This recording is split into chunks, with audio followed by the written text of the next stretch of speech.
At the outset, thank you for selecting the item, Cathaoirleach, and welcome to Minister Richmond. I'm delighted to welcome you.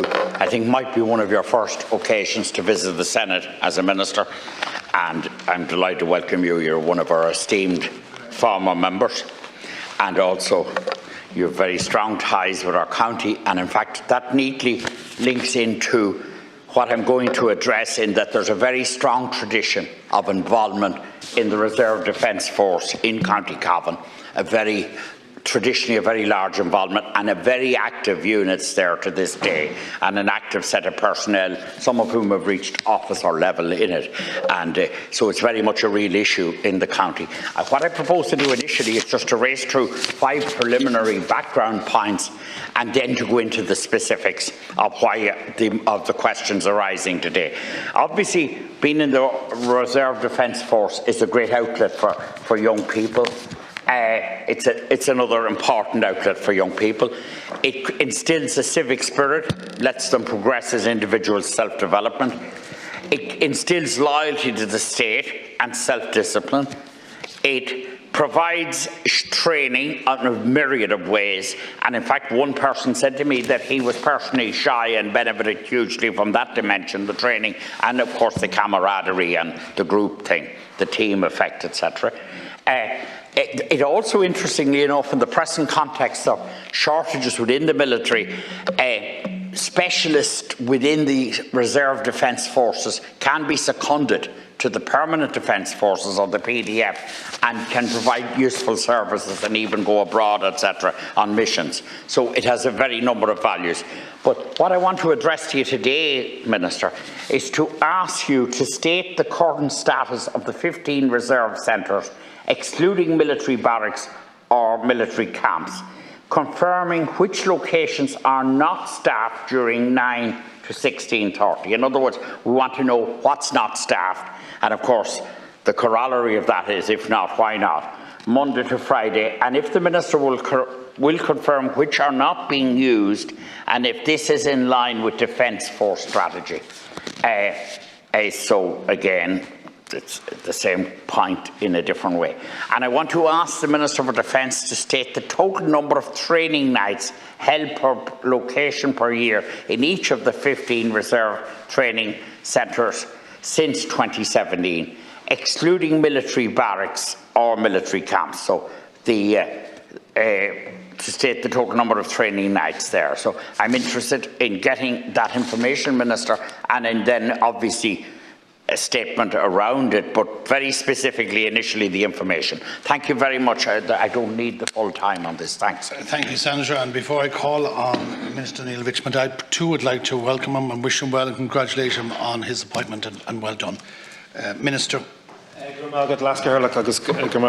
O'Reilly, and thank you both for your welcomes. And indeed, I think this is the 4th or 5th time I've been back in the Shannon in the last couple of weeks, but it's always a pleasure, and I hope to be here many more times to engage with yourself, Senator, as well as the Cathaoirleach, and indeed Senator Gavin, who's awaiting the next commencement matter. We all soldiered here together for a good 4 years. Unfortunately, the Taoiseach is unable to be here today, so he's asked me to take this on his behalf. But Senator O'Reilly, you know I have a particular interest in our Reserve Defence Forces, and indeed the Defence Forces more generally, as well as ongoing work that my department is having with the Reserve Defence Forces to protect the employment status of members. In particular to the questions you raise, I'm going to endeavour to answer them as best possible as follows. As the military authorities, Cathaoirleach, have confirmed that there are 15 premises at various locations through the state that are normally used for training by the Reserve Defence Forces.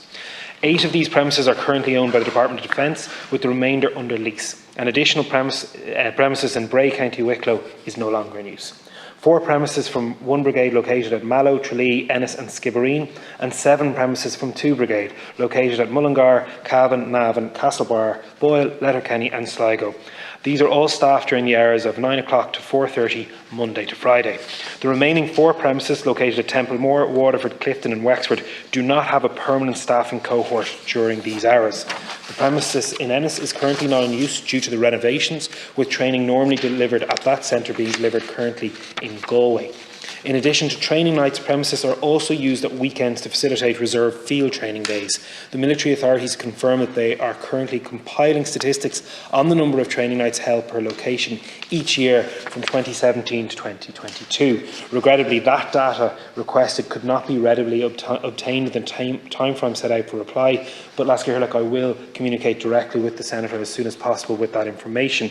And I can confirm that according to figures currently available, 826 reserve personnel have completed 17,491 training man days in 2022, with late applications still being processed. I wish to assure the Senator that the Government remains absolutely committed to the advancement of our Reserve Defence Forces. The 2015 White Paper on Defence is quite clear that there is a continued requirement to retain and develop the Reserve, and the report of the Commission on the Defence Forces published last February equally serves to reinforce that commitment. And as the Senator will be aware and indeed mentioned himself, that report contains many recommendations on the future role and structure of the RDF, 2 recommendations of which have been identified as early actions. They relate to the RDF, namely the establishment of the Office of Reserve Affairs and the development of a regeneration plan for the Reserve. Planning by the military authorities has commenced on establishing the Office of Reserve Affairs, and once this is established, it will be actively involved in implementing the executive recommendations of the Commission. Just in conclusion, the Senator may also be aware that a recruitment drive for the RDF was launched in March of 2022. This was advertised across a number of media channels.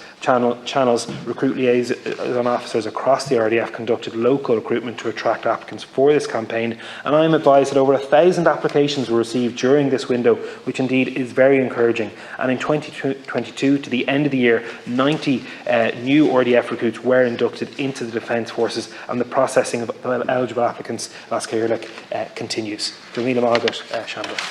Thank you very much, Minister. Senator,